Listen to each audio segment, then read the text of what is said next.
All right, so today we have an old-fashioned style reloading video. No shooting in this video. You will see these groups in a different video. But a lot of times people comment on my videos and ask what I'm doing or what's the purpose of this. Well, oftentimes there is no purpose. So today I looked around at what I had, and people had been talking about these 80 grain ELD-VTs that shot in my 6 Creedmoor. And a lot of people commented they didn't shoot well, or at least a few people. So got a brand new box here, and we're gonna shoot these out of my 6 Dasher. Haven't shot it in a while.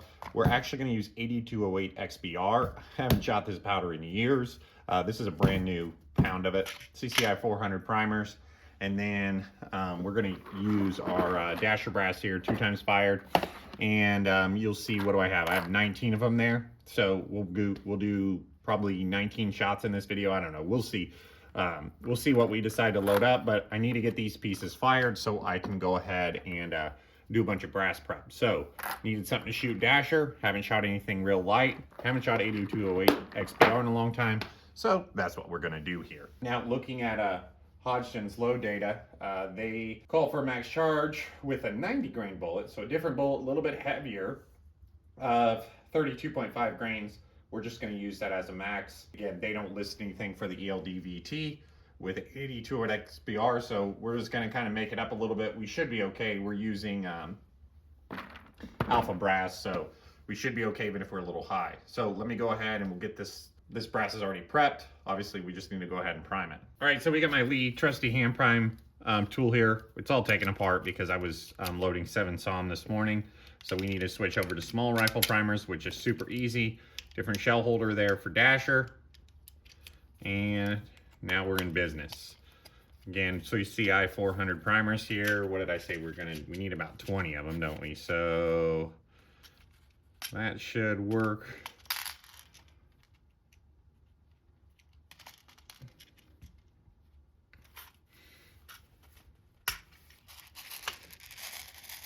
That should work there. Just gonna go ahead and get all these primed here.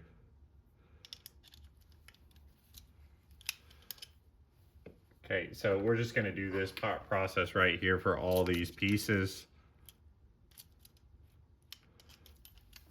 Not gonna bore you with every one of them here. Don't use any fancy priming tools or anything like that, just the Lee hand primer, and it primes these just fine. All right, so what I settled on is we're just gonna do 2 5-shot groups. Hopefully one of these will group well, and then we can load up some more and shoot at long range. So we're gonna pour our 8208 XBR into our little side tray there. Just how I usually load small batches like this. Scale's been on all morning. We will make sure we zero that thing out. And then basically what we're gonna do, we already primed these. You guys watched me prime these. So what are we using? A Lyman Gen 6 here. And then this is also a Lyman funnel that I'm using that is got different end caps on it there for every cartridge. So it just makes it easy. And then I just use these little fancy Lee scoops. We're gonna go 32 grains with our first load. So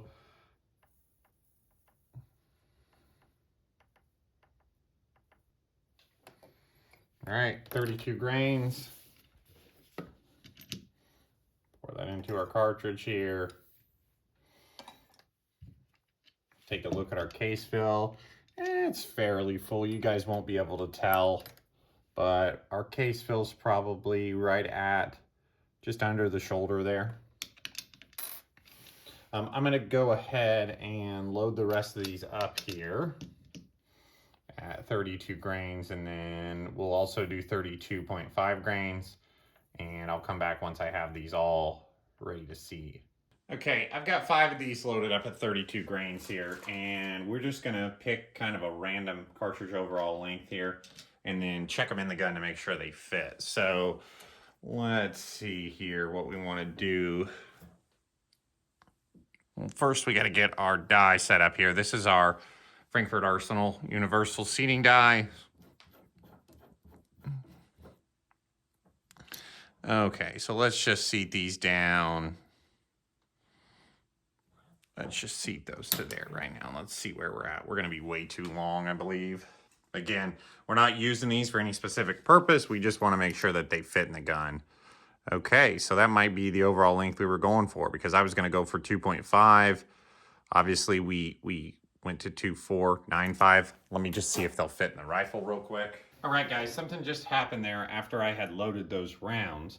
We had talked just a few minutes ago about how we were going to load them at about 2.5 because they fit in the gun. Now, you're going to see we ended up settling on 2.401. Now, you might say, well, why did you change it? Well, after I had loaded those two in the gun, I had measured them, and they had actually, the lands of the gun had basically seated the bullet deeper. So those were coming out about 2.42. So with our neck tension being fairly light, it actually seated those bullets a little deeper without me noticing. So we ended up having to shorten our cartridge overall length. So we are about 2.4 right now, which this one was just 1 thou over that, right? So 2.4 cartridge overall length, which is about 20 thousandths from whatever term you want to use. It's what the barrel seated the bullets to. So if you want to call that jam or touch or whatever, it doesn't really matter. I just wanted to be about 20 thousandths off that. So 2.4 is what we settled on. So I went ahead and I loaded up 10 of these. We're gonna go hit the range. You guys will see those videos. If these go well, we'll load up these 9 and shoot them at long range. So I hope you guys enjoyed this one. I know it's a quick one, but this is pretty much the process I use. I don't use fancy equipment, cheap seating die, cheap scale, decent components, and a good barrel, and you usually get pretty good group. So let's see how the 80 grain ELD-VT shoot out of the Dasher.